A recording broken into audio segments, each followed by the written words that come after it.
Sumusuma! Huh! Bakit? Tama yung ginagawa ninyo eh. Hoy, huwag ka makikialam dito, ha? Ang lakas ng loob, Tol, ah. Hindi ka kabisado. Sisinuyin mo yung kaharap mo, ha? Baka hindi mo kilala kuya ko. Alam ko, pulis. Bakit lisensya na ba yun? Para mga abuso kayo? Tol! Ang pikat naman nito. Gusto ata ako masa. Hindi yata nito alam na dalawa na napapatay ng utol. Eh ano ngayon? Baka gusto mo maging pangatlo. Hindi pwedeng mangyari yun. Ah, ganun, ha? Aray ko! Oh, sige, oh. Hindi ako baka. Aray ko, baka mamatay ako dito. Sorry, dali siya ako. Baka mamatay ako dito. Dali lang ako ng kuya ko.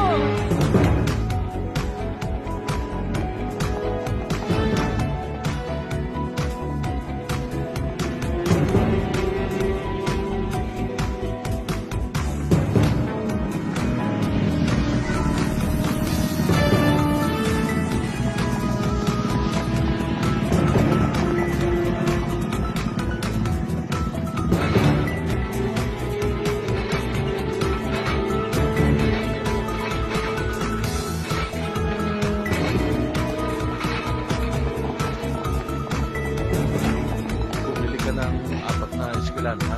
Oo, Dok. Iinumin mo lang yun pag sumasakit.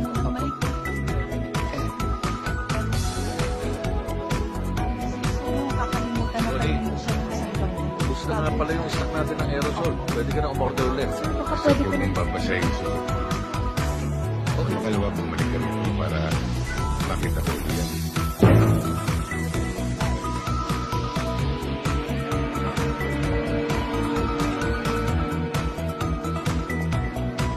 Na kuya, oh.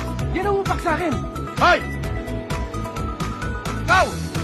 Lumabas ka dito!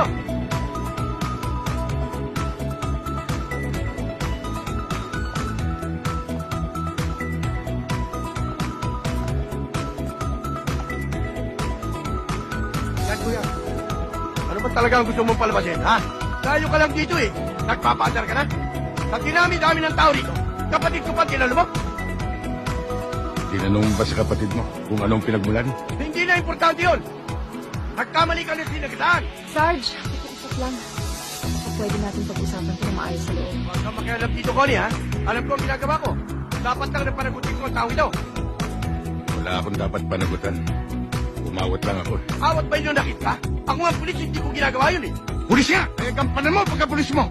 Itong kapatid mo, bantayan mo sa ginagawa niya pananakot, pangungotok at pagugulpit sa mga tao dito. At sinasangkalan yung pagka-pulis mo! Ang ibig mo sabihin kung sinsintor ako? Hindi ba? Gusto mo itumbak kita dito? Madaling sabihin yan.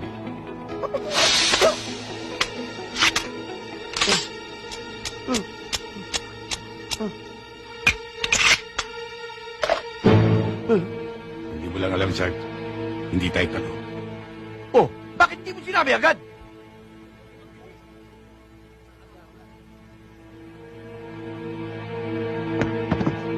Hoy, lutin mo ang mga bala!